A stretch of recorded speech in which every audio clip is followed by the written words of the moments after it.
इसी महल के अंदर कभी बचपन में खेला करती थी मस्तानी बाई। आप अभी स्क्रीन पर जो ये महल देख रहे हो, इसे मस्तानी बाई के महल के नाम से जाना जाता है। मस्तानी का आरंभिक जीवन का इतिहास विवादास्पद तथा मुख्यतः किंवदंतियों पर आधारित रहा है। सुशीला वैद्य के अनुसार 18वीं शताब्दी के पूर्व मध्यकाल में मराठा इतिहास में मस्तानी का विशेष उल्लेख मिलता है। इतिहासकार गोविंद सखाराम सरदेसाई ने भी लिखा है कि मस्तानी का वंश अज्ञात है। परंपरा से वह एक हिंदू पिता और मुसलमान माता की संतान कही जाती है। बाजीराव के प्राचीन चरित्र के अनुसार मस्तानी हैदराबाद के निजाम की पुत्री थी। नवाब की बेगम ने उनका विवाह बाजीराव से कर देने का आग्रह किया ताकि निजाम बाजीराव की मित्रता स्थायी बन सके। विवाह संस्कार संपन्न किया गया, पर प्रत्यक्ष बाजीराव से नहीं वरन उनके खंजर से। और कुछ लेखकों के अनुसार महाराजा छत्रसाल की मुस्लिम रखेल की पुत्री, जिसका नाम मस्तानी बाई था, ऐसा कहा जाता है। और बाजीराव द्वारा महाराजा छत्रसाल की सहायता के बाद उन्हें अनेक उपहार दिए गए, जिसमें से एक मस्तानी भी थी। नमस्कार दोस्तों, आप सभी दर्शकों का हमारे इस चैनल पे बहुत बहुत स्वागत है। आपका प्यार जो हमें मिल रहा है, उसके लिए आप सभी दर्शकों का तहे दिल से बहुत बहुत आभार। महाराजा छत्रसाल के द्वारा सन 1696 ईस्वी में इस महल का निर्माण करवाया गया। जब मस्तानी बाई छोटी थीं तब वह इस महल में खेला करती थीं और नाच गाने का अभ्यास भी वह इसी महल के अंदर किया करती थीं। मस्तानी बाई का बचपन एक हिंदू राजा और मुस्लिम माता के साथ गुजरा। वह हिंदू देवी देवताओं को काफ़ी मानती थीं और उनका पोशाक और कपड़े पहनने का स्टाइल भी हिंदुओं की तरह ही हुआ करता था। बाद में जब एक बार बाजीराव पेशवा महाराजा छत्रसाल की सहायता के लिए बुंदेलखंड में आते हैं और यहाँ विजयश्री हासिल करवा के, तब महाराजा छत्रसाल अपने बुंदेलखंड का 1/3 हिस्सा और कई सारे जेवरात उपहार में, साथ ही मस्तानी को भी उनके साथ विवाह के रूप में भेंट में देते हैं।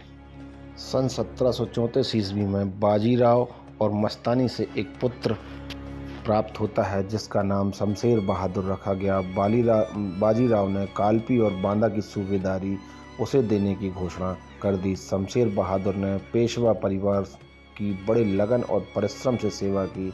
सन 1761 में शमशेर बहादुर मराठों की ओर से लड़ते हुए पानीपत के मैदान में मारा गया। मस्तानी बाई बेहद ही सुंदर थीं। वह सुसंस्कृत, कला विज्ञ तथा व्यवहार चतुर थीं। वह बाजीराव से अनन्य प्रेम करती थीं। वह नृत्य और गायन में तो निपुण थी ही, साथ ही कुशल अश्वारोही और शस्त्र विद्या में भी निपुण मानी जाती थी। पेशवा के महल में होने वाले गणेश उत्सव के अवसर पर सार्वजनिक समारोह में उनका गायन हुआ करता था। वह सैनिक अभियानों में भी बाजीराव के साथ रहा करती थी। वह घोड़े पर सवार होकर सेना में बाजीराव के साथ चलती थी। बाजीराव उससे इतना प्रेम करते थे कि वह उसे एक क्षण के लिए भी अपने से दूर नहीं होने देते थे।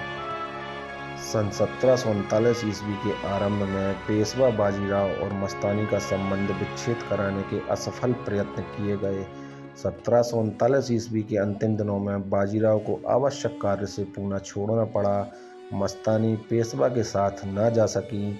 चिमाजी अप्पा और नाना साहब ने मस्तानी के प्रति कठोर योजना बनाई। उन्होंने मस्तानी को पार्वती बाग में यानी कि पूना में कैद किया। बाजीराव को जब यह समाचार मिला तो वह अत्यंत दुखी हो गए और बीमार पड़ गए। इसी बीच अवसर पाकर मस्तानी कैद से बचकर बाजीराव के पास 4 नवंबर 1739 ईस्वी को पटास पहुंची। बाजीराव निश्चिंत हुए, पर यह स्थिति अधिक दिनों तक न रह सकी। शीघ्र ही पुरंदरे काका मोरसेठ एवं अन्य व्यक्ति पटास पहुंचे। उनके साथ पेशवा बाजीराव की मां राधाबाई और उनकी पत्नी काशीबाई भी पहुंची। उन्होंने मस्तानी को समझा बुझाकर लाना आवश्यक समझा और मस्तानी पूना लौट आई। सन 1740 ईस्वी के आरंभ में बाजीराव नसीरगंज से लड़ने के लिए निकल पड़े और गोदावरी नदी को पार कर औरंगाबाद के पास शत्रु को बुरी स्थिति में ला दिया। 27 फरवरी 1740 ईस्वी को मूंगी शेगांव में दोनों के बीच संधि हो गई और बाजीराव के जीवन का यह अंतिम अभियान सिद्ध हुआ।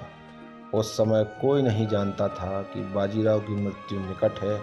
7 मार्च 1740 ईस्वी को नाना साहेब के नाम चिमाजी ने एक पत्र संदेश लिखा। बाजीराव हृदय से ऋणी थे। चिमना जी ने इस पत्र में लिखा था कि जब से हम एक दूसरे से विदा हुए हैं, मुझको पूजनीय राव से कोई समाचार प्राप्त नहीं हुआ है। मैंने उससे विक्षिप्त मन से यथाशक्ति शांत करने का प्रयास किया, परंतु मालूम होता है कि ईश्वर की इच्छा कुछ और ही है। मैं नहीं जानता हूँ कि हमारा क्या होने वाला है। मेरे पुणे वापस होते ही हमको चाहिए कि हम उसको मस्तानी को उसके पास भेज दें। बाजीराव अत्यंत व्याकुल था। मस्तानी के विरह तथा उसे मुक्त कराने में अपनी अक्षमता से उसे मानसिक क्लेश और क्षोभ था। 28 अप्रैल 1740 ईस्वी को अपनी पहली और अंतिम बीमारी से उसकी मृत्यु हुई। इस समय बाजीराव की आयु केवल 42 वर्ष थी। उसकी मृत्यु के समय उसके पास क्षमाशील पत्नी काशीबाई भी थी। किंकेड़ और पारसनीस के अनुसार मस्तानी अपने प्रियतम के साथ सती हो गईं, लेकिन यह बात विवादास्पद है। यह कहना कठिन है कि उन्होंने आत्महत्या की या शोक प्रहार से वह मर गईं। उनका शव पूना से पूरब में लगभग 20 मील दूर एक छोटा सा गांव बाजीराव ने उसको इनाम में दिया था। साधारण सी कब्र आने जाने वाले लोगों को उसके प्रेम कथा तथा दुखद मृत्यु का स्मरण दिलाती है। सर्वसम्मति से वह अपने समय की सर्वाधिक सुंदरी थीं। जय राम जी की।